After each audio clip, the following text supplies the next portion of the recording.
अस्सलाम वालेकुम। मेरा नाम डॉक्टर रीना बशीर है। मैं कंसल्टेंट गायनेकोलॉजिस्ट हूँ और हमेशा की तरह मैं आपके लिए एक बहुत ही इन्फॉर्मेटिव टॉपिक लेकर आई हूँ। आज की वीडियो में हम जिस टॉपिक पे डिस्कशन करेंगे वो है सब फर्टिलिटी यानी बांझपन। सब फर्टिलिटी एक बहुत ही एक्सटेंसिव टॉपिक है। इससे रिलेटेड एक हम सीरीज़ स्टार्ट करते हैं जिसमें बहुत सी इनफर्टिलिटी से रिलेटेड वीडियोस होंगी और इसके हर जो एस्पेक्ट है इसको हम एड्रेस करेंगे ताकि इसके बारे में जितनी भी कन्फ्यूजन्स पेशेंट्स को होती हैं वो भी दूर हो जाएं और जो पेशेंट्स अभी तक कंसीव नहीं कर पाए हैं वो भी कंसीव कर पाएँ। आज की वीडियो उन पेशेंट्स के लिए है जो कंसीव करना चाह रहे हैं, जिनको बहुत सी प्रॉब्लम्स आ रही हैं, लेकिन वो डायग्नोज़ नहीं कर पा रहे होते कि उनकी कंसेप्शन में कहाँ पे प्रॉब्लम आ रही है, यानी कि उनकी सब फर्टिलिटी की कॉज़ क्या है। बहुत से पेशेंट्स होते हैं जो वर्कअप किए बगैर ही मेडिकेशन स्टार्ट कर देते हैं और वो एक्चुअल कॉज़ तक पहुँचते ही नहीं हैं। यही वजह होती है कि वो कई साल से मेडिकेशन ले रहे होते हैं, लेकिन वो कंसीव नहीं हो रहा होता। तो आज की वीडियो प्लीज़ एंड तक देखिएगा क्योंकि इसमें हम एक बहुत ही इम्पॉर्टेंट टॉपिक पे डिस्कशन करेंगे।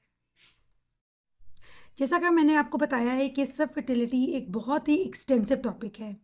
इस के बहुत से पॉइंट्स ऐसे हैं जिसको हम डिफरेंट वीडियोस में डिस्कस करेंगे क्योंकि ये एक ही वीडियो में डिस्कस करने वाला टॉपिक नहीं है। सो इनफर्टिलिटी सीरीज़ में आप मेरे साथ रहिए और इससे रिलेटेड जितने भी वीडियोस मैं वक्तन पर वक्तन लगाती रहूँगी, प्लीज़ उसको भी फॉलो करें। अगर आपने इस चैनल को अभी तक सब्सक्राइब नहीं किया तो प्लीज़ इस चैनल को सब्सक्राइब करें। उन पेशेंट्स के साथ शेयर करें जो कंसीव करना चाह रहे हैं, जिनको ये समझ नहीं आ रही कि उनकी कंसेप्शन में किस लेवल पे प्रॉब्लम आ रही है। आज की वीडियो में हम सबसे पहले ये डिस्कस करेंगे कि सब फर्टिलिटी होती क्या है, उसकी टाइप्स क्या होती हैं और उसकी वजूहात क्या हैं।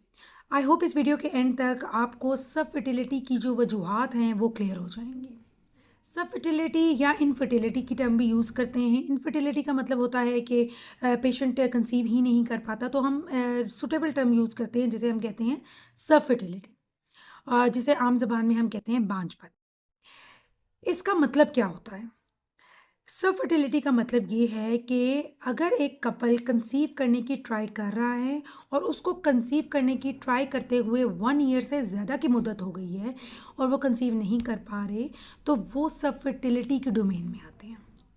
सब फर्टिलिटी की कॉजेज़ में सबसे इम्पॉर्टेंट चीज़ ये है कि इसमें सिर्फ फीमेल कॉजेज़ नहीं होती, इसमें मेल कॉजेज़ भी होते हैं। मेल कॉजेज़ की डिस्कशन के लिए हम एक सेपरेट वीडियो बनाएंगे क्योंकि उसको डिस्कस करना बहुत ज़रूरी है। आज की इस वीडियो में हम सिर्फ फीमेल कॉजेज़ को डिस्कस करेंगे। अगर हम फीमेल रिप्रोडक्टिव एनाटॉमी देखें तो उसमें यूट्रस के नीचे सर्विक्स है, 7 ट्यूब्स होती हैं और ओवरीज होती हैं। ये 4 लेवल्स हैं जिनका ठीक होना बहुत ज़रूरी है। एक तो सबसे इम्पॉर्टेंट चीज़ कि स्पर्म्स ने जिस ट्रैक से आना है यानी कि सर्विक्स के थ्रू यूट्रस में एंटर होना है, उसका ठीक होना बहुत ज़रूरी है। यूट्रस का ठीक होना ज़रूरी है। ट्यूब्स का पेटेंट होना यानी कि ट्यूब्स का दोनों साइडों पे खुला होना ज़रूरी होता है। इसके अलावा ओवरीज का फंक्शन यानी कि ओवुलेशन का नॉर्मल होना ज़रूरी होता है। तो अगर हम फीमेल कॉजेज़ को डिस्कस करें तो इसमें कुछ ओवेरियन कॉजेज़ होते हैं, कुछ यूट्राइन कॉजेज़ होते हैं, कुछ ट्यूबल कॉजेज़ होते हैं और कुछ सर्वाइकल कॉजेज़ होते हैं। तो आइए हम इसको वन बाय वन डिस्कस करते हैं।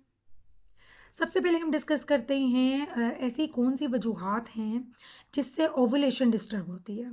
ये पहले डिस्कस करने का मकसद ही ये है क्योंकि ये बहुत ही कॉमन है। ओवुलेशन के इफ़ेक्ट होने में सबसे इम्पॉर्टेंट चीज़ और सबसे पहली चीज़ होती है हमारी डाइट।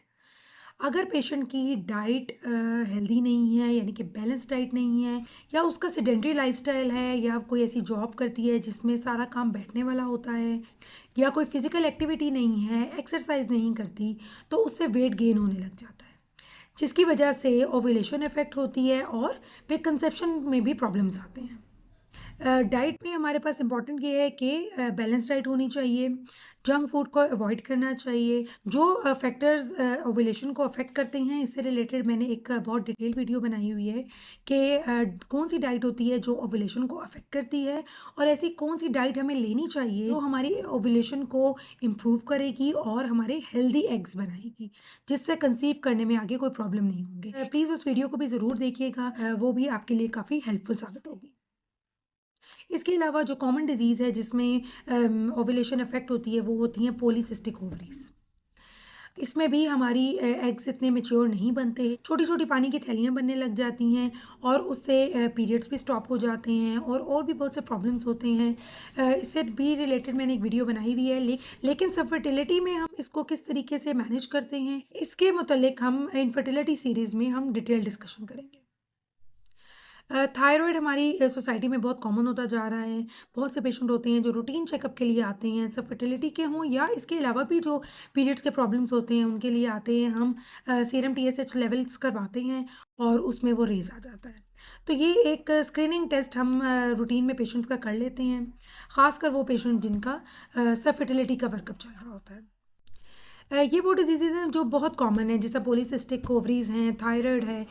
इसके अलावा कुछ मेडिकेशंस होती हैं, कुछ एंटी डिप्रेसेंट्स होती हैं जो पेशेंट ले रहे होते हैं, क्योंकि सब फर्टिलिटी के पेशेंट्स का हमने देखा है कि वो बहुत स्ट्रेस में होते हैं। तो कुछ पेशेंट्स इतने सिवियर डिप्रेशन में चले जाते हैं कि उनको एंटी डिप्रेसेंट स्टार्ट करानी पड़ जाती हैं। तो वो भी ओव्यूलेशन को अफेक्ट करती हैं। तो ये कुछ ऐसी चीज़ें हैं जिनको एड्रेस करना टाइमली बहुत ज़रूरी होता है, क्योंकि इनका डायरेक्ट रिलेशन ओव्यूलेशन के साथ होता है। कुछ पेशेंट का प्रीमेच्योर ओवेरियन फेलियर हो जाता है। कुछ पेशेंट्स होते हैं जो कीमोथेरेपी या रेडियोथेरेपी पे होते हैं। तो ये कुछ चीज़ें हैं जो इतनी कॉमन नहीं है कि ऐसे पेशेंट जिनका एक्सपोज़र है इन चीज़ों से, उनमें ओवुलेशन इफ़ेक्ट होती है। तो हमें इसकी भी हिस्ट्री डिटेल लेनी होती है जब हम सब फर्टिलिटी का वर्कअप कर रहे होते हैं। अब आ जाते हैं ट्यूबल कॉजेज़ पे।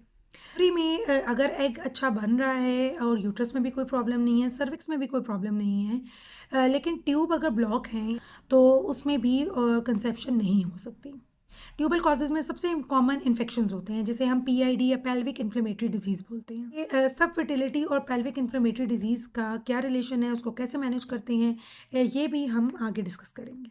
कुछ पेशेंट्स ऐसे भी होते हैं जिनको सिर्फ पीआईडी का कवर देने से ही वो नेक्स्ट साइकिल में ही कंसीव कर लेते हैं। मैं अपने पेशेंट्स को कोई भी ट्रीटमेंट स्टार्ट करने से पहले पीआईडी का कवर ज़रूर देती हूँ, क्योंकि ये बहुत ही कॉमन और मेजर फैक्टर है इनफर्टिलिटी का। कुछ पेशेंट्स को ट्यूबरकुलोसिस में ट्यूबर ओवेरियन मैसेज भी बन जाते हैं, उससे भी ट्यूब्स ब्लॉक हो जाती हैं, और एंडोमेट्रियोसिस में भी ट्यूब्स ब्लॉक हो जाती हैं, क्योंकि उसमें इतनी एडहेरेंस बन जाती हैं जिसकी वजह से ट्यूब्स ब्लॉक हो जाती हैं। अब नेक्स्ट आ जाते हैं यूट्राइन फैक्टर्स। यूट्रस में हमारे पास फाइब्रॉइड भी हो सकता है, कोई पॉलिप हो सकता है, या कोई यूट्राइन एनोमली भी हो सकती है जिसकी वजह से कंसीव नहीं कर पा रहे हो। फाइब्रॉइड्स में ऐसा भी होता है कि कुछ फाइब्रॉइड्स की लोकेशन ऐसी होती है जिसकी वजह से वो ट्यूब्स को ब्लॉक कर रहे होते हैं और कंसेप्शन में प्रॉब्लम आ रहे होते हैं। सर्वाइकल कॉजेज़ में पेशेंट के वो सर्वाइकल इरोजन्स हो सकती हैं, वो भी इन्फेक्शन की वजह से ही होती हैं। इसके अलावा अगर सर्वाइकल सर्जरी की कोई हिस्ट्री है तो उसमें भी कंसेप्शन में प्रॉब्लम्स आ सकते हैं। आज की वीडियो में हमने फीमेल कॉजेज़ ऑफ सबफर्टिलिटी डिस्कस किया है, जिसमें डिफरेंट लेवल्स हैं और उसको हम एक-एक करके डिफरेंट वीडियोस में डिस्कस करेंगे। जैसे कॉमन डिजीज़ेज़ में पॉलीसिस्टिक ओवरीज़ हैं, थायराइड है, इसके अलावा जो लाइफ़स्टाइल होता है उसमें ओवुलेशन अफेक्ट हो रही होती है, पेल्विक इन्फ्लेमेटरी डिजीज़ है, एंडोमेट्रियोसिस है। ये कॉमन कॉजेज़ हैं सबफर्टिलिटी के।